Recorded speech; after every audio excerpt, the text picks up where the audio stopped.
Expo, miniskirts, Koufax, Kennedy, Gagarin, Pope John, John Glenn, Graham, the Beatles, Peace Corps, Clay, Bleiberg, Pope Paul, The Wall, Kosygin, Johnson, Warhol, Streisand, Dope, Black Power, Goldwater, Hippie, Dion, Woodstock, The Pill, James Bond, Tiny Tim, King, Hair, Grant, Bobby, Wallace, Golda Meir, Ecology, The Supremes, Apollo, DeBakey, Pompidou, Psychedelic, Dubček, Wyatt, Joe Namath, Malcolm X, Armstrong, Indira Gandhi, Demonstrations, Lem. But no name, no single word repeated itself as often on the pages of the 1960s and Vietnam.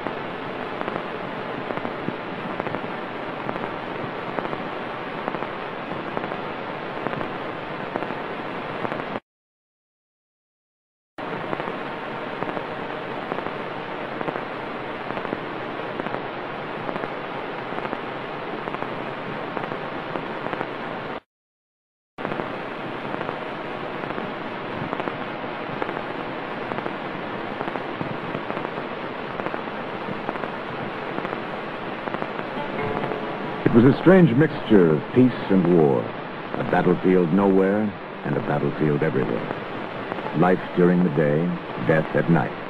An ally at one moment, an enemy the next. Dust of barbed wire. It was always this. Those who wanted to find the war might have had to hunt for it. Those who didn't want to find the war often became the hunted. And around the world, and particularly the United States of America, there was another battle, a battle of words, of politics and debate.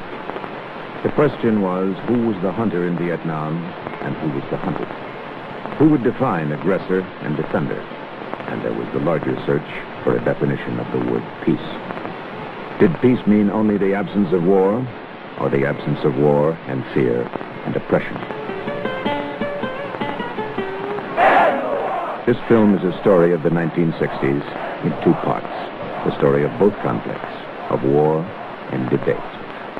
In the 1960s, many Americans did not believe the United States should help South Vietnam, and dissent and demonstrations became, to some, a way of life.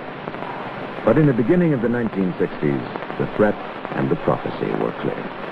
I think we faced an extremely serious and intensified struggle with the communists, whom we've talked about and read stories of 7,000 to 15,000 guerrillas operating in Vietnam, killing 2,000 civil officers a year, 2,000 police officers a year, 4,000.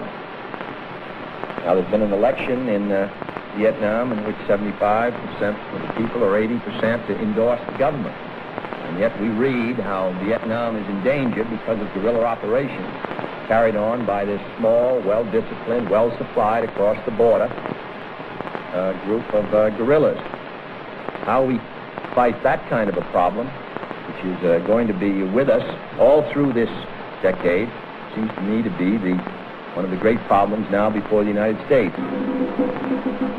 Both the threat and the prophecy were made to a land of many gods.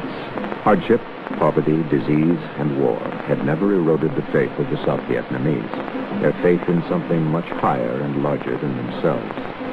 That faith's name to some was Buddha. His name to some was Jesus. His name to some was Confucius and Lao Tzu and Brahma and a myriad of names of ancestors. And in the strange and sometimes strained combinations of gods and faiths, there emerged a commonality. There was a belief that this earth was not all. There was a cause and a reason for being, a cause larger than simply sustaining life.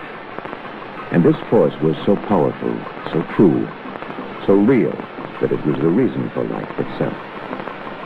The stuff of South Vietnam was neither rice nor jungle, neither the delta nor the mountains. Its heart flowed with undefined faith, and from the undefined came its strength. Too easily, a stranger would say, he's a Buddhist, he's a Catholic, he's a Taoist. But the religions were countless and overlapping. The oldest form of Christianity in Vietnam was Roman Catholicism. Hundreds of thousands more Catholics came to the South, where the practice of religion was still free.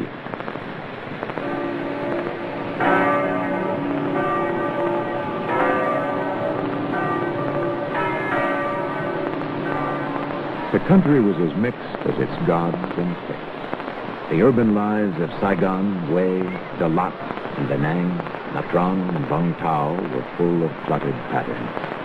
Students and merchants and lovers and shoppers met in the splendor of an Asian disorder.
Most of the populace paid no heed to the clamor of the cities and the sounds of horns and hawkers. 90% lived in the uncluttered fields, where they found in the land an uncommon contentment and an orchestration of their life and religion, of their earth and sky, of their work and love.